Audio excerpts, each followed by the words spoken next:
அனைவருக்கும் வணக்கம். ஸ்டாலின் வந்து ஒரு 2 நாளைக்கு முன்னாடி ஒரு ட்வீட்டு போட்டிருக்காரு. அந்த ட்வீட்டில் என்ன சொல்லியிருக்காருன்னா, மோடியை பற்றி தப்பாக சொல்லியிருக்கிறார். மோடியை பற்றி என்ன தப்பாக சொல்லியிருக்காரு, அதாவது தமிழக மக்களை இழிவாக பேசியிருக்காரு அப்படின்னு சொல்லியிருக்காரு. அது ஏன் இழிவாக பேசியிருக்காரு அப்படிங்கிறது தான் இந்த வீடியோக்குள்ளே முழுக்க பார்க்க போகிறோம். வாங்க நிகழ்ச்சிக்குள்ள போகலாம்.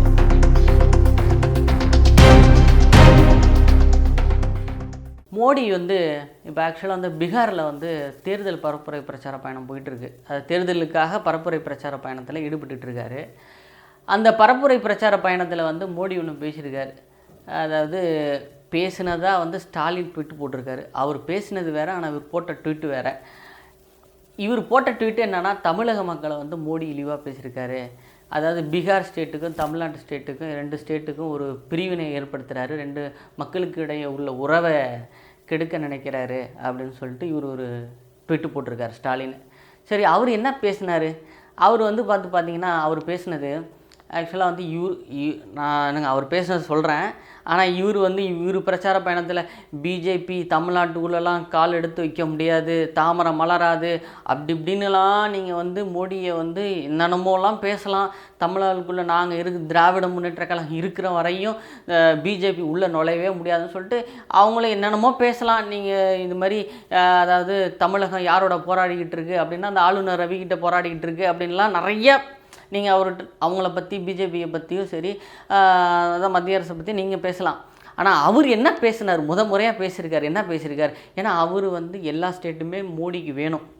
அவர் வந்து குறிப்பிட்ட இந்த ஸ்டேட் எனக்கு வேணாம், இந்த ஸ்டேட்டு எனக்கு வேணும் அப்படிங்கிற மாதிரிலாம் பிரித்து பேச முடியாது. எல்லா ஸ்டேட்டோட ஆதரவு இருந்தால் தான் அவர் வந்து அங்கே பிரைம் மினிஸ்டர்.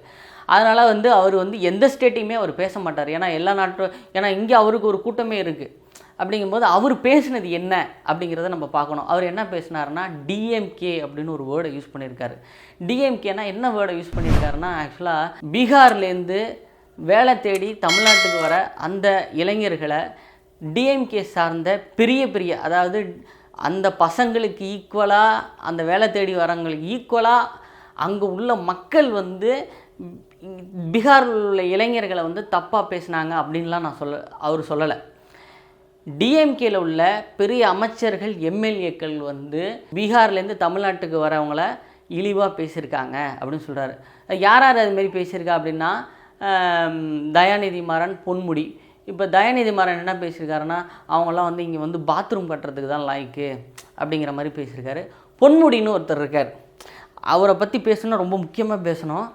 ஆக்சுவலாக வந்து பார்த்திங்கன்னா, இவர் போட்ட ட்விட்டுக்கு இவரை நம்ம இழுத்தோம்னா அது அர்த்தமே இல்லாமல் போயிடும். அவர் வந்து உள்நாட்டு மக்களே அசிங்கமாக பேசினவர். ஆக்சுவலாக இவங்க வந்து தேர்தல் வாக்குறுதியிலே வந்து கொடுத்து நிறைவேற்றினாங்க டிஎம்கேல ஒரு விஷயம், மகளிருக்கு இலவச பேருந்து அப்படின்னு சொல்லிட்டு அதையும் நிறைவேற்றினாங்க. அதை வந்து ஒரு மேடை பேச்சில் வந்து பொன்முடி பேசுகிறார். நீங்கள்லாம் ஓசி பஸ்ஸில் வரவங்க தானேன்னு பேசி அது பெரிய பேச்சு பொருளாகி அதை வந்து நிறைய கட்சி சார்ந்து அவர் மேலே நடவடிக்கைலாம் எடுத்தாங்க. இவர் வந்து உள்நாட்டு மக்களே கேவலமாக பேசுகிறவர் வந்து பீகார் மக்களை சும்மா விடுவாரா, பேசாமல் இருப்பாரா? வந்து என்ன பேசினார்னா, பானிபுரி வந்து விற்கிறது தான் நீங்களாம் லாய்க்கு, இங்கே வந்து ஒரு மாதிரியா ஒரு சைகையில் வந்து இவங்களாம் வந்து பானிபுரி விற்கிறதுக்கு தான் லாய்க்கு அப்படின்னு சொல்லி பொன்முடி பேசினார். நீ வந்து ஒருத்தனை வந்து கேவலமாக பேசு, அவன் வந்து கொள்ளைக்காரன், திருடன் அந்த மாதிரி பேசுகிறேன். ஆனால் அடுத்தவனோட வேலையை வந்து இழிவாக பேசக்கூடாது. அவன் பானிபுரி விற்கிறவன், ஏன் இங்கே நம்ம ஊர்லேருந்து தான் சாக்கடை அள்ளுறவங்க இருக்காங்க, குப்பை அள்ளுறவங்க இருக்காங்க, பானிபுரி விற்கிறவங்க இருக்காங்க, எல்லா வேலையிலும் இருக்காங்க. ஒருத்தனுடைய வேலையை வச்சு அவனை வந்து தரைக்குறைவாக பேசக்கூடாது. இதுதான் ஃபஸ்ட்டு பாயிண்ட்டு. நீ வந்து பானிபுரி விற்கவா, இப்போ நம்மளால் முடியலன்னு தானே அவங்க வராங்க, நம்மள்ட்ட உடம்புல பலம் இல்லைன்னு சொல்லிட்டு தானே அவங்க வந்து வேலை செய்கிறாங்க. காங்கிரீட்டு போடுற வேலையிலேருந்து வயலில் நாற்று நடுற வேலையிலேருந்து எல்லாமே வந்து அவங்க தானே இப்போ செஞ்சிட்ருக்காங்க நிறைய பேர். ஏன் செய்கிறாங்க? நான் உன்னால் முடியலன்னு சொல்லிட்டு தானே அவங்க வராங்க. அதனால் வந்து ஒருத்தவங்களுடைய வேலையை வந்து நம்ம இழிவாக பேசக்கூடாது. ஆக்சுவலாக நான் எதுக்கு இதெல்லாம் சொல்ல வந்தேன்னா, அவர் வந்து போட்ட ட்விட்டுக்கு சம்மந்தமே இல்லாமல் பொய் பேசியிருக்கிறார். இதுதான் உண்மை. அவர் வந்து இந்த மாதிரி திராவிட முன்னேற்ற கழகத்தில் உள்ளவங்க வந்து பீகாரில் உள்ள மக்களை வந்து இழிவாக பேசுகிறாங்க அப்படின்னு தான் சொல்லியிருக்காரே தவிர, தமிழக மக்கள் இழிவாக பேசுகிறாங்கங்கிறது அவர் 100%, 100க்கு 200% அவர் சொல்லலை.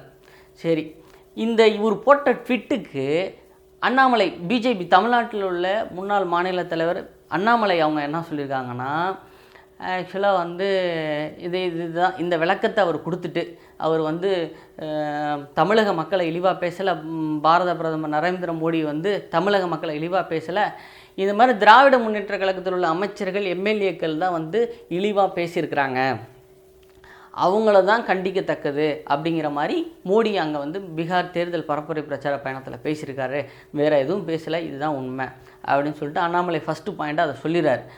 அடுத்து என்ன சொல்ல வராருன்னா, அதுதான் ரொம்ப முக்கியமான ஒரு விஷயம். ஏண்டா அப்பா என்னென்னமோ கிடக்கு, அவர் இதை பேசிட்டாருன்னு எடுத்துகிட்டு வந்து பேசிகிட்டு இருக்கீங்களே, இப்போ 888 கோடி ஊழல் பண்ணிவிட்டு, KN நேரு ஊழல் பண்ணிவிட்டு, அதுக்கு தகுந்த ஆதாரம் வந்து இடி வந்து தமிழக காவல்துறை டிஜிபிட்ட கொடுத்துருக்காங்க. 150 பேர்கிட்ட பணம் வாங்கின அந்த 150 ஸ்டூடெண்ட்ஸோட ரெக்கார்டையும் வந்து கொடுத்துருக்குறாங்க. அதை பற்றி பேசாமல் பீகாரில் உள்ள இளைஞர்களை தமிழக மக்கள் இதுவாக பேசியிருக்காங்க, இது கண்டிக்கத்தக்கதுன்னு பேசுகிறீங்களே, இது எந்த வகையில் நியாயம்?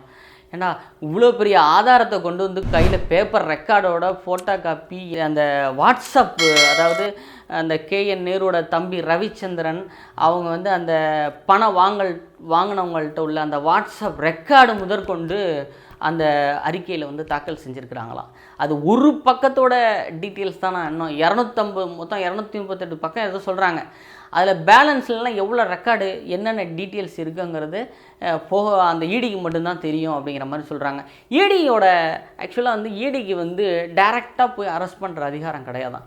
சிஎம் வந்து நீ அரெஸ்ட் பண்ணு அப்படின்னு சொன்னால் தான் வந்து ஈடி போய் அரெஸ்ட் பண்ண முடியுமா. ஆனால் சிஎம் வந்து இன்னும் அதை சொல்லாமல் இருக்கிறாராம். ஏன் இவ்வளோ பெரிய பேப்பர் ரெக்கார்டை வந்து கொடுத்த பிறகு ஏன் வந்து அவர் இன்னும் அந்த அரெஸ்ட் பண்ண சொல்லி எஃப்ஐஆர் பதிவு பண்ண சொல்லலை அப்படின்னு சொல்ல, இடி வந்து எஃப்ஐஆர் பதிவு பண்ண சொல்லி அழுத்தம் கொடுத்துட்ருக்காங்க. இவங்க எஃப்ஐஆர் பதிவு பண்ணல. காரணம் என்ன? அங்கே வந்து கிட்னி திருட்டு, அங்கேயும் ஆக்ஷன் எடுக்கலை. இங்கே 150 பேர்கிட்ட வந்து 25 லட்சத்துலேருந்து 35 லட்சம் வரையும் லஞ்சம் வாங்கி கிட்டத்தட்ட 888 கோடி ஊழல் பண்ணியிருக்காங்க.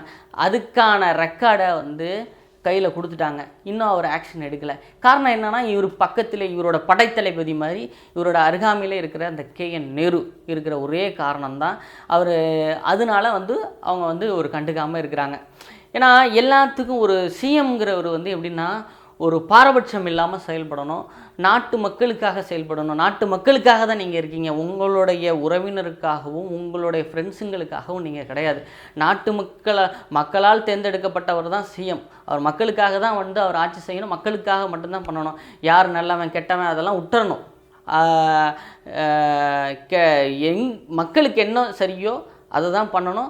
மக்களுக்கு எது தீய எண்ணங்கள் யார் செய்கிறாங்களோ, தீய கெடுதல் செய்கிறாங்களோ அவங்க மேலே தான் நம்ம ஆக்ஷன் எடுக்கணுமே தவிர தன்னலமாக அதை செயல்படக்கூடாது அப்படிங்கிறது. சரி, இது ஃபஸ்ட்டு பாயிண்ட். ரெண்டாவது பாயிண்ட், அண்ணாமலை என்ன சொல்கிறாருன்னா, அமைச்சர் சக்கரபாணின்னு ஒருத்தர் இருக்கார். அவர் யாருன்னா, அந்த இப்போ ரீசெண்டாக எடப்பாடியும் பேசினார், டிவிகே கட்சியினுடைய தலைவர் விஜயும் பேசினார். என்ன பேசினாருன்னா, இந்த நேரடி நெல் கொள்முதல் நிலையத்தில் போயிட்டு நெல் கொள்முதல் பண்ணுறாங்கல்ல, அதெல்லாம் வந்து பார்த்திங்கன்னா 48 மணி நேரத்தில் வந்து அந்த கொள்முதல் நிலையத்தில் வந்து ஒப்படைக்கணுமா அந்த நெல்லெல்லாம். ஆனால் அந்த அமைச்சர் சக்கரபாணி அவங்களோட துறை தானே இது, அவங்க துறையின் கீழ் செயல்படுற இந்த வேலை, இந்த லாரிலாம் கொள்முதல் பண்ணிவிட்டு வந்து 48 நாளாக தான் வந்து ஒப்படைக்கிறது. இதில் வந்து இந்த லாரி சம்மந்தமாக ஏதோ சொல்கிறாங்க, 150 கோடி வந்து ஊழல் பண்ணியிருக்காங்களாம். இதையும் வந்து ஒரு ரெக்கார்டோட அண்ணாமலை பேசியிருக்காரு. இந்த மாதிரி சில விஷயங்கள்லாம் ரெக்கார்டோட, எல்லாமே ரெக்கார்டு தான், எல்லாமே பேப்பர் ரெக்கார்டு, அந்த வாட்ஸ்அப் ரெக்கார்டு, இணைய வழிசை, எல்லாமே பர்ஃபெக்ட் ரெக்கார்டோடு இருந்தும் இந்த அரசாங்கம் வந்து ஒரு தகுந்த நடவடிக்கை எடுக்காமல் இருக்குது அப்படிங்கிறாரு. அவர் மூணாவதாக அண்ணாமலை இன்னொரு விஷயம் சொல்கிறார். என்ன சொல்கிறாருன்னா வந்து, ஆக்சுவலாக வந்து இது பீகாரை ஒப்பிட்டு தான் சொல்கிறாரு. இப்போ பீகாரில் இந்த இப்போ எலெக்ஷன் நடந்துகிட்டு இருக்குல்ல, இதில் வந்து என்னென்னா அந்த மாநிலத்தில் வந்து ஃபுல் வாக்காளர் திருத்த பட்டியல், அது ஃபுல்லாக அந்த ஸ்டேட்டில் உள்ள எல்லாருக்கும் வாக்காளர் திருத்தல் பட்டியல் நடந்து இப்போ ப்ராப்பராக எலெக்ஷன் நடந்துகிட்ருக்கு. இதை வந்து இங்கே உள்ள அனைத்து கட்சிகளும், திராவிட முன்னேற்ற கழகம் ஒன்றை தவிர அனைத்து கட்சிகளும் வந்து வாக்காளர் திருத்தல் பட்டியல் நடக்க வேண்டும் அப்படின்னு சொல்கிறாங்க.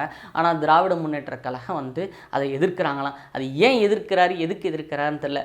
ஆனால் என்ன கேட்டால் வந்து வாக்காளர் திருத்தல் பட்டியல் நடக்கிறது நல்லது தான். எதுக்குன்னா அப்போ தான் வந்து சில அந்த ஃபோர்ஜரி ஓட்டெலாம் இல்லாமல் இருக்கும். சில பேர்லாம் வந்து இது வந்து எத்தனையோ 10-15 வருஷத்துக்கு முன்னாடி வந்து இந்த வாக்காளர் திருத்தல் பட்டியல் நடந்து தான், அதுக்கப்புறம் இன்னும் நடக்கலையா. ஏன்னா நிறைய பேர் இருந்திருப்பாங்க, அவங்களோட ரெக்கார்டை இறந்துருப்பாங்க, அவங்களோட ரெக்கார்டெல்லாம் இன்னும் இருக்கும்.